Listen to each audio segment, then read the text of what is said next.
आम्हाला तर खरं सप्त्याला जायचं होतं, पण मित्राची तर गेलो, मित्रांनो डायरेक्ट प्लॅन बदलला. मग काय डायरेक्ट कल्टी आणली, डायरेक्ट लावण्या पाहायला. रामकृष्ण मित्रांनो, आज तर खरं मला सप्त्याला जायचं होतं, पण या दोघांना भेटल्यानंतर या दोघांना डायरेक्ट प्लॅन मध्ये चेंज केलं. म्हणजे आज काही झालं तरी आज लावणी पाहायला जायचं, कारण आज लावणीचा कार्यक्रम. या दोघांनी मग मला मध्ये टाकलं आणि म्हणे चला आता. मग काय इथं अरे वातावरण एवढं डेंजर होईल ना, काय विचारूच नका. आता समोर चालू होते भांडणं, त्यांना टाकू इग्नोर करून, का आपण ज्या कामाला येईल ना ते काम आपल्याला पाहिजे. अरे बास एवढा खतरनाक डान्स, अरे गर्दी एवढी ना तर काही विचारायचंच नाही. एवढी पब्लिक ना, मला डायरेक्ट बसायला जागा नव्हती. मी डायरेक्ट स्टेज जवळ उभा होतो. हा जर कार्यक्रम जर गौतम पाटीलचा असता ना, म्हणलं हा कार्यक्रम डायरेक्ट गावाच्या बाहेर ठेवावा लागला असतं. म्हणलं एवढी पब्लिक. आता मी स्टेज जवळ उभं होतो, इथं मस्त कार्यक्रम दिसत होतो, पण माझ्यासोबत आले दोन सोनकुळे कुठेकडे गायब झाले काय माहिती. म्हणलं नंतर बघू सगळे, आधी कार्यक्रमावर फोकस करू, कारण अर्धा तास राहिला होता. आता आमच्या गावात तर कधी असे कार्यक्रम होते नाही, त्याच्यामुळे आम्हाला ना इथून डायरेक्ट कल्टी मारून लांब लांब पाहायला जावं लागत.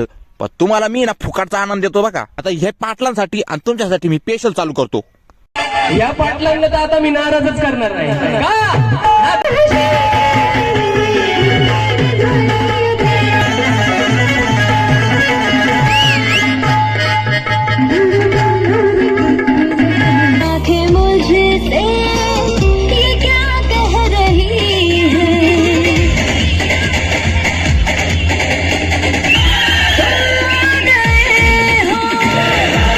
काय कार्यक्रम नाच करते का नाच आहे का नाही. मग आणि मग तुम्ही फॉलो करते ना, मग तुम्हाला पुढले व्हिडिओ पाहायला कसं काय भेटतील. तुम्ही पहिले फॉलो करून घ्या बरं पटकन फॉलो करून. आणि असं कोणी कोणी केलेलं आहे का, घरच्यांना एकीकडे जायला सांगितलं आणि दुसरीकडे गेले, कोणी कोणी केलेलं त्यांनी कमेंट बॉक्स मध्ये नक्की सांगा आणि तुमच्या मित्रांना व्हिडिओ शेअर करा. मी भेटतो तुम्हाला पुढल्या व्हिडिओ मध्ये. जय हिंद, जय महाराष्ट्र. सबस्क्राईब